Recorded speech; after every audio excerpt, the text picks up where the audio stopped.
Bonjour tout le monde, j'espère que vous allez bien. Le but de cette vidéo, c'est de parler d'un projet qui va sortir, là, qui sort tout juste aujourd'hui, exceptionnel, qui s'appelle Bay Grove de Nahils à Dubai Island. Pourquoi on va parler de ça? Parce que c'est une opportunité de marché qui est énorme et je pense que c'est très important que vous soyez au courant. Dans cette vidéo, ce qu'on va voir, c'est qui c'est Nahil, un peu la renaissance d'un mastodonte de Dubaï. Deux, on va voir Dubai Island rapidement. On va récapituler un peu pourquoi c'est une opportunité exceptionnelle à Dubaï en ce moment qu'il ne faut pas louper et où chaque projet qui sort, il faut avoir les yeux dessus. Ensuite, on va basculer rapidement sur le projet, tout simplement voir à quoi ça ressemble, quels sont les différents biens qui sont possibles d'avoir, etc. Et pour finir, on ira voir vraiment dans le détail, dans les chiffres, pourquoi c'est un investissement exceptionnel, pourquoi le prix est compétitif, pourquoi la potentialité de capitalisation elle est énorme. Ok, donc je commence tout de suite. Qui est Nahils? En gros, je l'ai mis là. Ce qui est important de discerner en fait, dont vous n'avez pas forcément conscience, c'est qu'à Dubaï, il y a les master développeurs et il y a les niche développeurs. Et en gros, c'est comme dans un jeu, il y en a qui construisent des bâtiments et puis il y en a qui construisent des villes ou des quartiers. Et en gros, Nahils fait partie des master développeurs, c'est-à-dire des gens à qui le gouvernement de Dubaï a pu, par exemple, confier des petits quartiers ou des zones. Voilà, donc on est dans un niveau déjà exceptionnel. Ensuite, dans cette micro-communauté un peu de master développeurs, Nahils est gouvernemental. Donc c'est vraiment, en gros, le gouvernement de Dubaï qui est derrière. Donc voilà, juste pour vous ayez en tête que du coup, on n'est pas sur le promoteur du coin, on est sur un mastodonte géré par le gouvernement et on le verra qui a été le chef d'orchestre de la totalité des projets front-mer à Dubaï.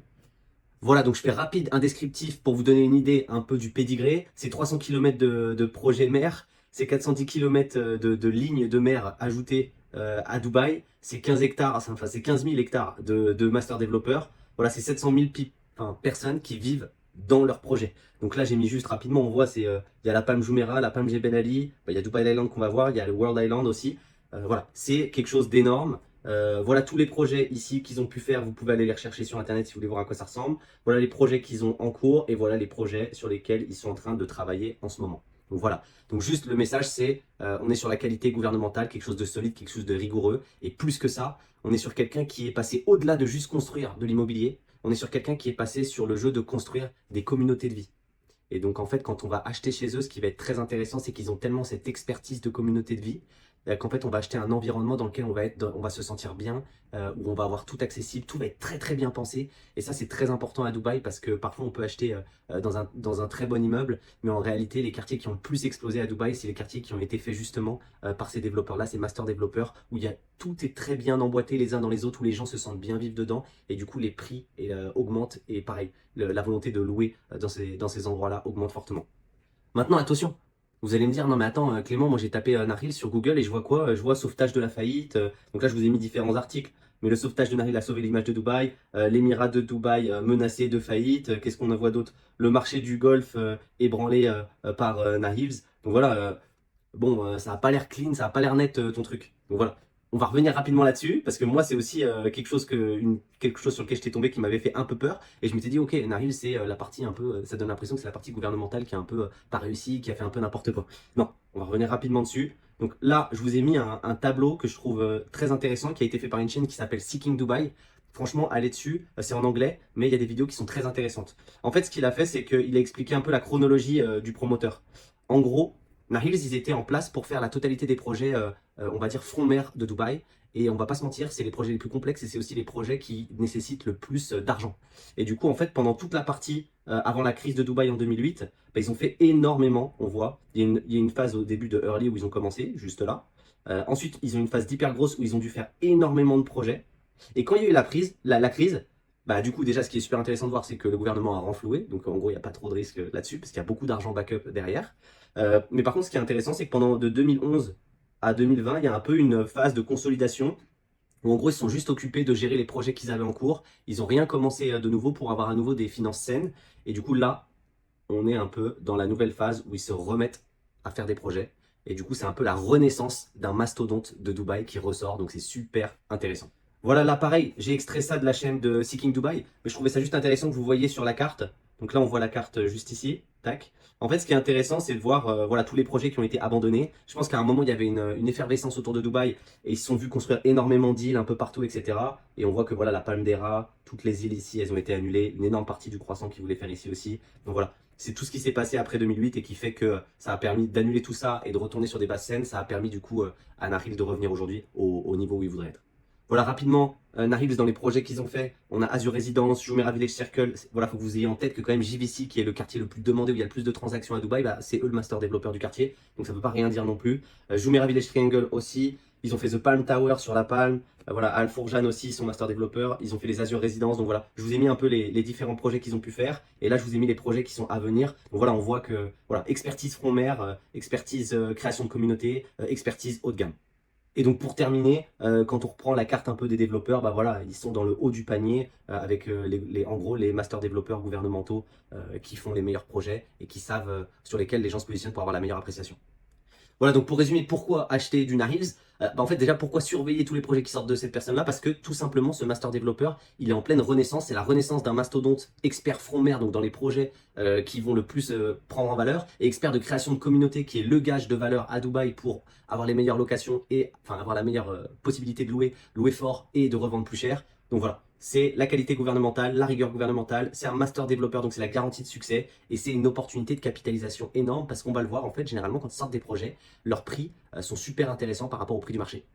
Ok, maintenant, pourquoi Dubai Island c'est super intéressant? Il faut absolument regarder. Je vais la faire simple, parce qu'on est déjà passé dessus dans une autre vidéo, et je vais faire une vidéo aussi spécialement sur le sujet. Mais voilà, c'est juste ici, donc ça a été annulé, on l'a vu. Proximité, mais genre vraiment exceptionnelle au downtown, au futur Cricarbourg, à l'aéroport. Je veux dire, dans les localisations front-mer, c'est la meilleure en termes de positionnement. Et en plus, parce qu'il y a des fronts-mer, mais qui ne sont pas avec des plages. Là, on va avoir une vingtaine de kilomètres de plage. Donc voilà, on est sur une position de base qui est exceptionnelle. Ensuite, on est aussi sur une position de base qui est unique et rare. Là, je vous ai juste mis, en fait, ça, c'est les endroits où vous pouvez à peu près acheter, on va dire, à Dubaï, en front-mer. Et en gros, il n'y a pas beaucoup d'opportunités. Il n'y a pas non plus beaucoup de projets qui se relancent parce que la plupart des zones, à part Jebel Ali, en gros, où il y a des choses qui se lancent, mais c'est des budgets énormes. Ici, il y a quand même très peu de nouveaux projets qui se lancent. Ici aussi, c'est des zones déjà, en gros, construites avec des capitalisations énormes. Et donc là, je vous ai mis des prix, mais en fait, si on regarde les prix de ce qui se vend à date, c'est beaucoup plus cher. On le verra d'ailleurs, j'ai fait l'étude par la suite. Du coup, positionnement exceptionnel et positionnement surtout unique et rare. La dernière chose que je trouve très intéressante, c'est qu'on a une proximité au downtown déjà qui est exceptionnelle, mais en plus de ça, le projet de faire les îles, en fait, ils vont faire du coup, hop, ils ont fait plusieurs îles les unes à côté des autres, ok, avec chacune une identité. L'île où il y aura accès à tout avec un énorme mall ici, ce sera l'île A. Le projet dont on va parler se situe juste ici, on va le voir après. Mais ce qui est très intéressant, c'est qu'en fait, ils ont créé une ville dans la ville. C'est-à-dire que demain, vous achetez ici, vous pouvez vivre la quasi-totalité de votre vie front-mer. Et ça, c'est très important aussi, c'est que vous n'êtes pas sur une île et vous devez à chaque fois prendre la voiture pour faire n'importe quoi. Il y aura tout à disposition. Donc là, j'ai mis, il y a 86 hôtels resorts, il y a 21 km de beach, il y a 9 marinas, il y a deux golf courses. Mais au-delà de ça, il y a un mall, il y a des structures éducatives, il y a des structures de sport, il y aura voilà, tous les commerces nécessaires. Donc voilà, c'est un endroit où il y aura une communauté avec tout à disposition à quelques minutes à pied.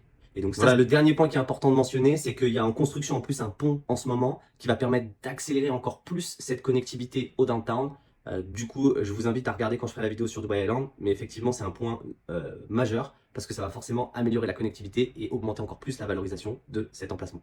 Donc pour résumer, pourquoi Dubai Island c'est intéressant, déjà on voit que déjà de base, la localisation, elle est exceptionnelle. En plus, on voit que dans le futur, ce qu'ils sont en train de construire, ça va être exceptionnel aussi. On voit que c'est des résidences, tout simplement en fait, on est sur ce qui se fait de mieux, c'est-à-dire on est sur du front mer, on est sur du accès plage, on est sur du proche centre. Je veux dire, c'est comme si alignement de planète, il y a toutes les cases qui sont cochées sur la checklist. Donc en fait, il n'y a pas de question à se poser. La seule question, c'est est-ce que vous avez le budget. Mais dès qu'il y a un projet qui sort dans ces endroits-là, il faut absolument les regarder et voir si c'est compétitif ou pas et s'il faut investir. Ok, donc maintenant, passons au projet. À quoi ça va ressembler? On rentre tout de suite sur la brochure que je vais vous dévoiler avec vous. Donc voilà, on voit un espace exceptionnel avec plusieurs buildings, avec un accès plage, mais ils vont faire un lagoon, donc ça va vraiment être top. Ils ont fait un petit endroit où on peut passer, marcher le matin. Enfin voilà, c'est là qu'on voit la puissance d'avoir un master développeur, c'est-à-dire que même l'espace entre les appartements et la mer, tout va être parfait pour que vous vous sentiez bien et que vous soyez dans un environnement en harmonie avec vous-même. Ce que je trouve très intéressant aussi de voir dans ce projet, c'est la localisation du projet. Je ne sais pas si vous voyez, mais déjà, vous êtes sur, du coup, hop, vous êtes sur la seconde île, mais vous êtes le plus proche avec accès à tout ce qu'il y a sur l'île majeure. Et en plus, ce qu'on voit, c'est qu'en fait, vous aurez potentiellement des vues sur la skyline Donc vous serez front mer, vue sur la skyline. Donc l'emplacement selon les unités qu'on prend, ça peut vraiment, je veux dire, il y a tout qui est coché, quoi. C'est compliqué d'aller faire mieux. Donc là, on voit où vous serez. Donc voilà, juste ici, ok, avec des communautés de villas partout autour. Donc pareil, on est sur un endroit exceptionnellement luxueux. Sachant que du coup, sur l'île juste à droite, là-bas, il y aura le golf, il y aura des infrastructures sportives. Donc vraiment, vous aurez tout. Là, on voit les différents positionnements des différents bâtiments. On voit qu'il y a une piscine aussi qui donnera vue mer. Donc voilà, ils ont fait vraiment quelque chose de très beau. Et maintenant, je vais passer rapidement sur un peu les appartements pour que vous puissiez pour projeter. Mais voilà, euh, on est sur un niveau de qualité majeur. Donc on voit les cuisines, les chambres. On voit que sur certains types de biens, il y aura beaucoup d'espace. Il y aura vraiment, c'est vraiment spacieux, minimaliste. On va vraiment se sentir bien. Voilà, là, on voit pareil la vision de potentiellement avoir sa salle de bain, pouvoir se prendre un bain et avoir vu dehors. Voilà, tout est pensé. Voilà, tout est exceptionnel. Voilà, on vous donne des visions. Ce qui est très intéressant aussi, je vais revenir dessus, c'est que vous aurez différents types de biens. Hop, je vais aller dessus rapide. Voilà. Ce qui est intéressant, c'est de voir aussi que vous aurez des amenities. Donc voilà, c'est le basique, c'est la base, mais il y aura une salle de sport, il y aura un clubhouse. Mais en fait, ce qui est important, c'est la finition, tout simplement. Il peut y avoir une salle de sport et un clubhouse dans différents appartements, mais en fait, là, quand ça va être eux qui vont le faire, ça va être d'un niveau extrême. Et du coup, ça, c'est super important. Donc voilà, il y aura un endroit pour les enfants aussi. Et voilà, si on bascule sur les floor plans, sur les floor plans, c'est-à-dire les plans d'appartement, bah, on voit qu'on va avoir. Déjà, ce qui est intéressant de voir, c'est qu'on a des surfaces très grandes. Voilà, les one bed, ils font 80 mètres carrés minimum. Donc voilà, on est 10 mètres carrés de la moyenne au-dessus, et sachant que c'est les plus petits qu'ils offriront. Donc on a des grandes surfaces. Et on voit qu'on a énormément de layouts différents pour les one bed. Voilà, ça va être. On a plein de types de one bed différents parce qu'il y a différents appartements. On voit qu'on aura aussi, donc je passe tout de suite, mais on aura différents types de two bed et on a vraiment, par exemple, des deux beds. Là, je ne sais pas si vous voyez la taille de la terrasse, mais c'est du niveau presque d'une maison, c'est-à-dire l'espace extérieur et l'espace intérieur. En tout, ce sera énorme. Il y a vraiment des appartements exceptionnels qui vont être disponibles dans ce projet. Pour résumer, en fait, pourquoi ce projet cumule tout? Je dirais déjà c'est front mer, il y a une communauté, il y a une proximité, accessibilité au centre-ville, la localisation même au sein de Dubai Island, elle est top, on a une qualité luxe et on a un prix compétitif. Donc là, je veux dire, tout est coché en fait. Maintenant, rentrons dans le détail. Est-ce que c'est un bon investissement ou pas? Pourquoi? Comparons tout de suite. Donc là, en fait, ce que je vous ai fait, c'est que je vous ai juste mis les prix du projet ici. Donc on voit les prix au mètre carré. Euh, et en gros, ce qu'on voit, c'est qu'on est entre allez, 5 et 9 000 euros. Et je vous ai mis le récapitulatif des derniers projets lancés aujourd'hui et des prix au mètre carré qu'ils ont. Donc, ce que je trouve intéressant de voir, c'est que voilà, on a des projets en fait qui ont été faits par Imtiaz qui sont exceptionnels, qui sont entre 5, 6 et qui dépassent de 6 000, sachant que on n'est pas front mer et on n'est pas dans une communauté. Donc, je trouve que le projet de Nariz est vraiment compétitif par rapport à ça. Et on a des projets faits par Samana qui s'envolent au-dessus de 6 à 7 000 euros du mètre carré. Donc, après, voilà, sur des surfaces en plus un peu similaires. Donc après, peut-être il y a la piscine voilà, sur les balcons, etc., qui peut rajouter. Néanmoins, on est sur des prix bien supérieurs. Voilà. Donc pour moi, déjà de base, ils mettent un peu un grand coup et ils arrivent avec un projet super intéressant. La deuxième chose sur laquelle je trouve que le projet est intéressant, c'est qu'en fait, il va être disponible, enfin en fait, il met 4 ans à être construit. Et en fait, ça apparaît pas, mais il y a beaucoup de projets qui sont construits beaucoup plus vite. Et d'avoir en fait des choses qui nous lient à 4 ans, ça permet vraiment d'avoir un plan de paiement étalé. En fait, globalement, dans la zone, oubliez les post-handover. Enfin, après, s'il y a quelque chose comme ça qui sort, c'est exceptionnel, mais il n'y aura jamais. Vous serez sur des 60-40 ou des 70-30. Et du coup, effectivement, le seul effet de levier que vous avez, c'est que potentiellement, il y a du temps entre le moment où vous commencez à payer et la construction. Et là, je trouve que le fait que, par exemple, la deuxième échéance à payer, c'est qu'à partir de mars 2025, juste là, et qu'au final le dernier paiement c'est en septembre 2028, ça vous éloigne beaucoup, donc c'est très intéressant et surtout ça vous amène en fait à ce que votre logement il sera prêt au moment où tout le reste de l'île sera prêt. Donc il sera optimal au moment de sa livraison. Donc très intéressant aussi. Ok, maintenant la question c'est, il y a deux questions. On va se dire, ok, qu'est-ce qu'on peut faire avec, combien d'argent on peut gagner, qu'est-ce que ça va donner dans le futur? Bah, normal. En fait, là, ce que j'ai fait, c'est que je suis juste allé sur le site de Farm Properties qui a une vision assez intéressante et une carte qui permet d'avoir les prix tout simplement au mètre carré. Je vous invite à aller voir. Et en fait, je suis allé voir tout simplement les prix moyens. Donc voilà, je suis pas allé voir le plus ou le moins. Les prix moyens au mètre carré dans les différentes zones. Donc là, par exemple, c'est la Palm Jumeirah. On voit qu'on est à 7000 du mètre carré. J'ai pris la Palm Jebel Ali. On voit qu'on est à 7000 du mètre carré. Du coup, là, j'ai pris Maritime City un peu, on voit qu'on est à 6000 du mètre carré. Donc ça permet d'avoir déjà une bonne comparaison, mais je trouve que la meilleure comparaison possible, c'est pas juste de comparer les fonds mères, c'est de comparer un fonds mère avec accès plage dans une master communauté. Là, c'est genre pareil. Donc là, on compare, si on regarde par rapport à Imar, qui a fait Imar Beachfront proche de la marina. Ben voilà, je suis juste allé voir des annonces, tout simplement. Hein. Je suis allé voir des annonces existantes. Voilà, on voit on peut être à 8000 du mètre carré sur des one bed et à 10 000 du mètre carré sur des deux beds. Pour rappel, du coup, nous, on est quand même sur un projet, on est entre 5 et 6 000 du mètre carré. Donc pour moi, très très intéressant. Encore faut-il avoir le budget, mais très très intéressant. Et le dernier point que je veux que vous ayez en tête, c'est qu'aujourd'hui, vous voyez, il y a des gens quand même qui vont acheter à très très loin de Dubaï à 5 500 euros du mètre carré pour avoir du front mer sur d'autres promoteurs. Donc, alors que vous êtes à 10 minutes du centre-ville de Dubaï. Donc pour moi, extrêmement intéressant. Voilà. Donc pour résumer, pourquoi un bon investissement pour moi? Déjà de base, le prix, il est très compétitif. Ensuite, on a un potentiel de capitalisation énorme. On a un plan de paiement long. Et après, ce que je trouve très intéressant, c'est qu'un peu pour un investisseur, en fait, on a une versatilité du bien. C'est-à-dire que aujourd'hui, ce bien, vous pouvez l'acheter pour faire de l'achat-revente, vous pouvez l'acheter pour faire de la location longue durée, et vous pouvez l'acheter pour faire du Airbnb, augmenter une rentabilité. Donc vous avez tout. Voilà.